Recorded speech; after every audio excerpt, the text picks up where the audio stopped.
ఒక బ్యాంకు ఖాతాకు 4 నామినీలట. నవంబర్ 1వ తేదీ నుంచి ఇది అమల్లోకి వస్తుందట. ఇదేందో మరి. బ్యాంకు ఖాతాలు లాకర్లు ఉన్నవారికి ఇప్పటిదాకా ఒక్కరిని నామినీగా పేర్కొనే అవకాశం ఉండేదట. కానీ ఇకపైన 4 నామినీగా ఉంచే వీలున్నది.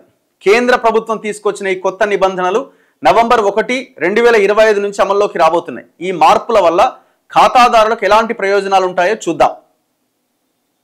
అంటే ఇప్పుడు నామినీ అంటే ఏంది, మీరు ఒకవేళ పోతే ఆ కింద ఉన్న నామినీలకి ఆ డబ్బులు కానీ ఇంకోటి కానీ పోతాయి అన్నట్టు, వాళ్ళకి చెందుతాయి. సో అట్లా ఇంతమంది ఒకటే పేరు ఉండే ఇప్పుడు 4 పేర్లు పెట్టుకోవడానికి అవకాశం ఉందట, మీరు నచ్చిన వాళ్ళది. ఇగో మీరు మీ ఖాతాకు ఒకేసారి 4 నామినీలుగా పేర్కొనవచ్చు. అంతేకాదు ఎవరికి ఎంత శాతం వెళ్ళాలి అన్నది కూడా మీరే నిర్ణయించుకోవచ్చు. ఉదాహరణకు జీవిత భాగస్వామికి 50%, మిగతాది పిల్లలకు అన్నట్లుగా పంపకాలు కూడా చేయొచ్చట. ఇప్పుడు 4 పేర్లు రాస్తారు. మీరు అకౌంట్ ఉన్నది, మీ భార్య, మీ 2 పిల్లల పేర్లు, ఇంకోరి పేరు రాస్తారు.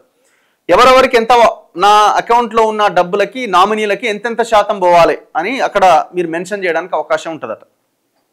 సో అట్లా ఇష్టం వచ్చినట్టుగా ఒక్కరే తీసుకోకుండా సో మీరు కావలసిన వెసులుబాటు అందులో కల్పించారు.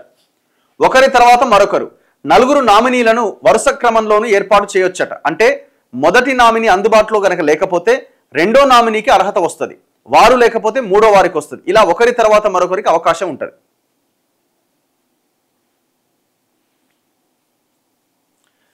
ఎందుకు పెట్టారు ఇది? మన దేశంలోని బ్యాంకుల్లో అట దాదాపుగా 67,000 కోట్లకు పైగా డబ్బులు ఎవరు వెనక్కి తీసుకోకుండా అలా ఉండిపోయిందట. అంటే ఎవరు లేరు, వాళ్ళకి సంబంధించిన మనుషులు, నామినీస్ ఎవరు లేకపోవడంతో అట్లా ఉండిపోయిందట. ఖాతాదారును మరణించిన తర్వాత ఉన్న ఒక్క నామినీ కూడా అందుబాటులో లేకపోవడం లేదా క్లెయిమ్ చేసుకోకపోవడం వల్ల ఇలా జరుగుతోంది. దీంతో కుటుంబ సభ్యులు డబ్బులు వెనక్కి తీసుకోకపోవడం వల్ల పలు ఇబ్బందులు ఎదురవుతున్నాయి. తీసుకోవడం కోసం పలు ఇబ్బందులు ఎదురవుతున్నాయి. వీటిని పరిష్కరించేందుకు ప్రభుత్వం ఈ కొత్త నిబంధన తీసుకొచ్చింది. ఇవి బ్యాంకు పొదుపు ఖాతా, ఫిక్స్డ్, రికరింగ్ డిపాజిట్ ఖాతాలతో పాటు లాకర్లకు కూడా వర్తిస్తాయట. అంటే లాకర్లో పెట్టుకుంటారు కదా, గోల్డ్ కానీ ఇంకోటి కానీ. సో ఆ లాకర్ కింద కూడా, లాకర్ పెట్టినప్పుడు కూడా దాంట్లో 4 నామినీస్ కింద మీరు పేర్లను పెట్టుకోవడానికి అవకాశం ఉంటుంది.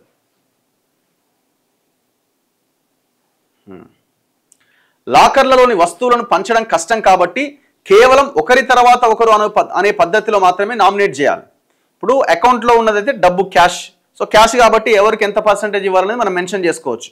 అదే లాకర్లో వస్తువులు పెడతాం, గోల్డ్ ఇవన్నీ కూడా, సో దాన్ని పంచడం కుదరదు కాబట్టి ఫస్ట్ ఎవరైతే నామినీ పేరు ఉంటుందో వాళ్ళకి చెందుతుంది, వాళ్ళు లేకపోతే నెక్స్ట్ వాళ్ళకి చెందుతుంది, లేదు థర్డ్, ఫోర్త్. ఇట్లా నామినీ పేర్లు నమోదు చేసేటప్పుడు వారి ఫోన్ నెంబరు, ఈమెయిల్ ఐడి వంటి వివరాలు కూడా ఇవ్వాలి. దీనివల్ల అవసరమైన సందర్భంలో బ్యాంకు కూడా వారిని సులభంగా సంప్రదిస్తుంది. లాభాలు ఏంటి అంటే మీ డబ్బు ఎవరికి చెందాలి అనే విషయంలో మీకు పూర్తి స్వేచ్ఛ, స్పష్టత ఉంటాయి. ఖాతాదారుని మరణానంతరం కుటుంబ సభ్యులు డబ్బులను వెనక్కి తీసుకోవడానికి ఇబ్బంది పడక్కర్లేదు. వారసత్వ గొడవలు, చట్టపరమైన సమస్యలు కూడా తగ్గుతాయి.